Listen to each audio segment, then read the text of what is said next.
TikTok akhirnya di-ban. Nggak jadi di-ban.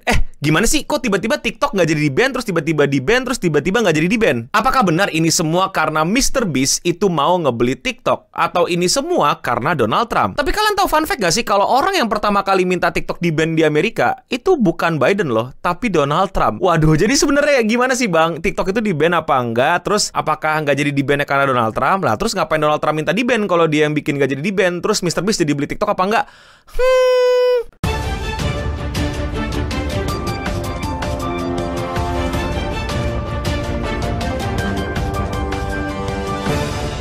Buat kalian yang nggak tahu, gue tuh udah sering bikin video tentang TikTok akan di-ban dan akhirnya berhasil di-ban dan akhirnya nggak jadi di-ban. Ini semua ceritanya cukup panjang dan menarik banget, dan ini juga untuk teman-teman belajar bagaimana kompleksitas nih ya, politiknya gimana nih kok tiba-tiba jadi dan nggak jadi di-ban. Gue akan coba recap singkatnya dulu ya, sebenarnya apa sih yang terjadi. Jadi tuh di 2020 Donald Trump itu berupaya untuk memblokir TikTok dari Amerika. Yes, jadi orang yang pertama meminta Amerika itu memblokir TikTok adalah Donald Trump, Presiden Donald Trump di akhir masa jabatannya. Dia merasa kalau TikTok itu adalah ancaman. Ya, ancaman untuk Amerika karena ini perusahaan milik Cina dan banyak orang Amerika itu menggunakan aplikasi Cina ini. Dan masih nggak jelas kira-kira TikTok ini melakukan apa aja terhadap handphone-handphone orang Amerika. Data apa aja yang diambil, benefit apa aja yang didapatkan sama pemerintahan Cina melalui aplikasi ini. Walaupun aplikasi ini bilangnya kalau mereka itu udah swasta alias yang punya ByteDance, itu tuh nggak ada hubungannya sama pemerintahan Cina. Tapi seperti yang kita tahu, itu kayaknya terlalu...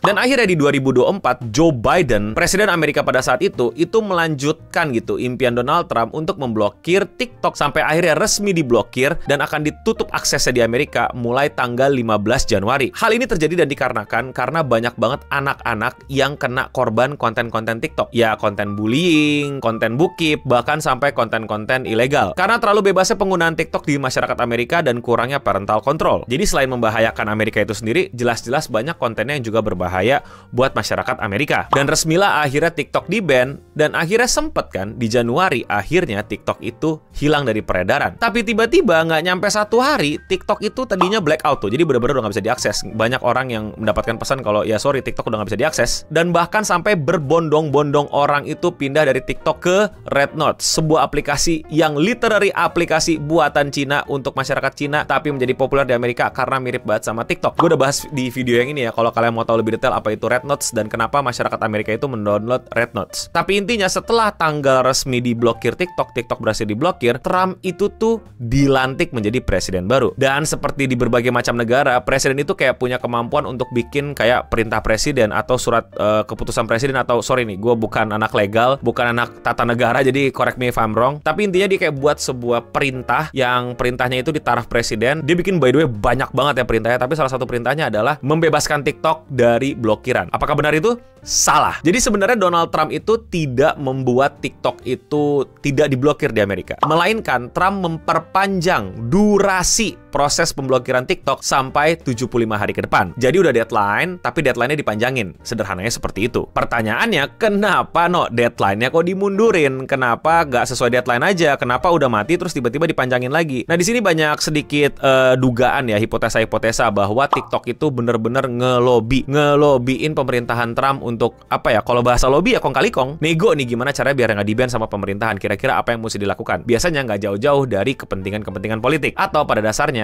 uang. Seriusan, inilah definisi dari lobby. Dan di Amerika ya ini sah-sah saja. Tapi ada tarafnya lah. Cuman mungkin teman-teman yang udah lebih ngerti hukum bakal bisa bantu di kolom komentar di bawah. Tapi intinya ya ini terang-terangan yang diberitakan kalau mereka ada ngelobi. Nah, sebenarnya ada hal yang membuat TikTok itu tuh bisa kayak nggak di-ban lah di Amerika, nggak tiba-tiba hilang lah. Syaratnya itu sebenarnya sederhana banget, cuman satu, tapi sangat sulit untuk dilakukan, yaitu ByteDance sebagai yang punya TikTok harus menjual majority sahamnya ke perusahaan-perusahaan Amerika. Jadi mereka harus merelakan kepemilikannya sekitar 50% lebih, atau gue lupa detailnya, ke orang yang merupakan orang Amerika. Sehingga majority shareholdernya itu orang Amerika. Sehingga banyak keputusan-keputusan dalam perusahaan, corporate decision makingnya itu dari kubu Amerika daripada kubu organisasi di Cinanya, atau mungkin bahkan pemerintahan Cinanya. Tapi sampai batasnya yang dahulu, yaitu Januari 2025, nggak kesampean, nggak berhasil pembeliannya. Yang udah mau beli banyak, tapi ya kayak nggak deal aja. Karena harga TikTok itu emang mahal banget sih, bisa 40-an billion lebih. Bahkan ini adalah harga yang terlihat gitu. Kita nggak tahu aset-aset di belakangnya, investasinya, dan lain-lainnya, itu nanti orang-orang